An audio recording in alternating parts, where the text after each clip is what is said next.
Le livre des Nombres.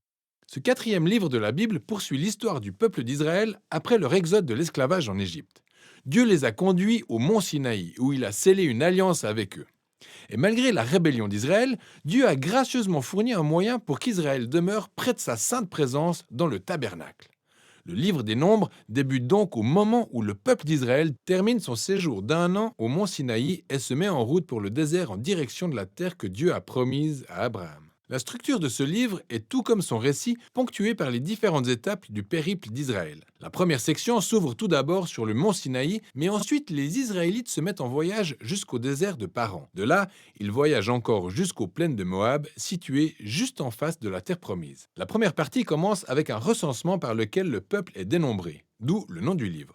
S'ensuit une liste de lois sur l'organisation du camp que les tribus d'Israël devaient respecter. Alors le tabernacle devait être situé bien au centre, puis encadré par les prêtres et les lévites.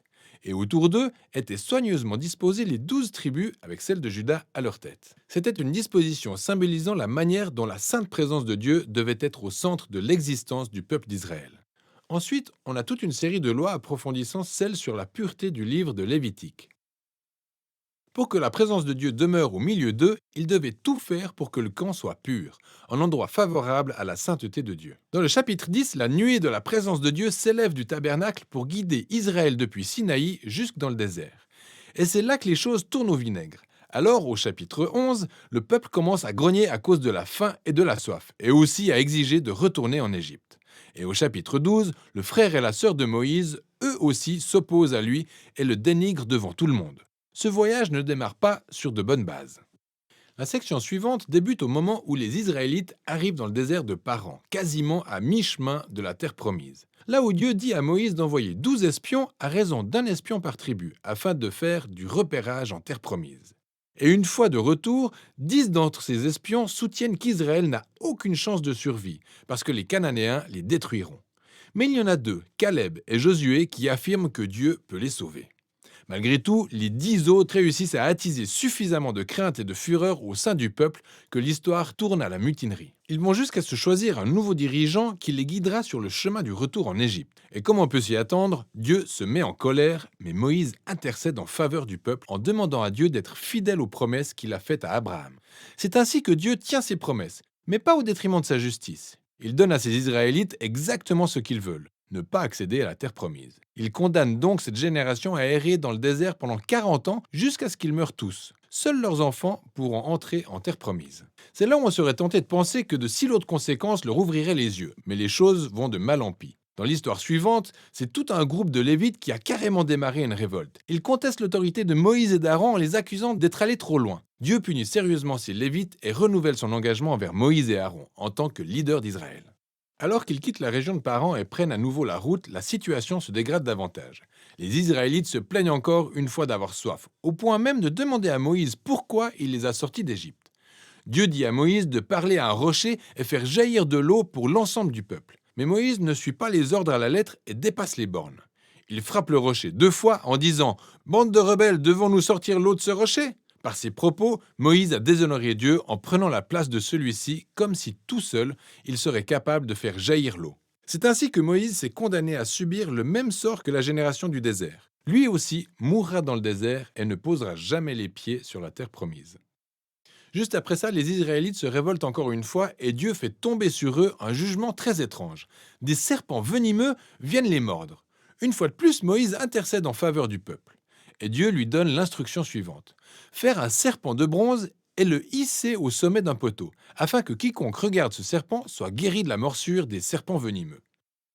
C'est un symbole très étrange, mais qui révèle la dualité propre à Dieu alors qu'il reste fidèle à son alliance. Il a raison de punir avec justice les Israélites suite au péché et au mal qu'ils ont commis. Mais même la justice de Dieu se transforme en une source de vie pour ceux qui se tourneront vers Dieu pour obtenir la guérison. À partir de là, le peuple part en direction des plaines de Moab. Et la première partie principale de cette section parle essentiellement de l'étrange personnage qu'est Balaam. Alors le roi de Moab est pris de panique en voyant ce peuple nombreux parcourir son territoire. Il se résout donc à embaucher Balaam, un sorcier païen, pour jeter des sorts à Israël. Mais à 3 différentes reprises, Balaam réalise qu'il ne peut pas les maudire. Il ne peut prononcer que des bénédictions sur Israël. Rappelez-vous la promesse de Dieu faite à Abraham dans Genèse 12.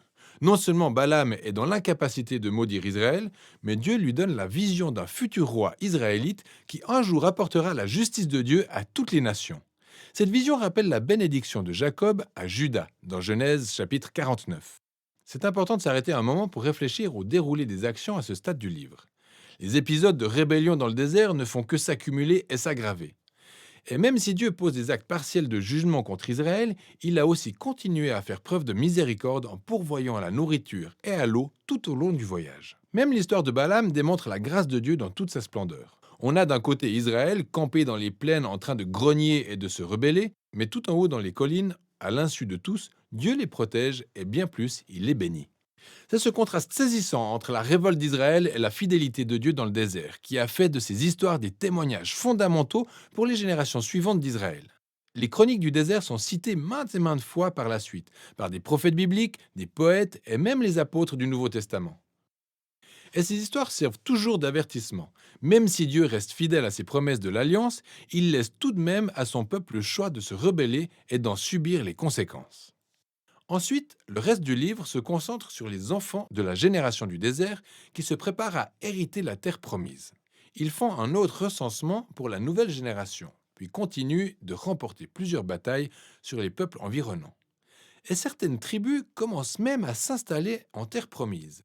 Le livre s'achève donc sur une nouvelle génération prête à conquérir la terre promise, et un Moïse qui s'apprête à prononcer ses dernières paroles de sagesse et de mise en garde. Mais pour l'heure, voilà ce dont il est question dans le livre des Nombres.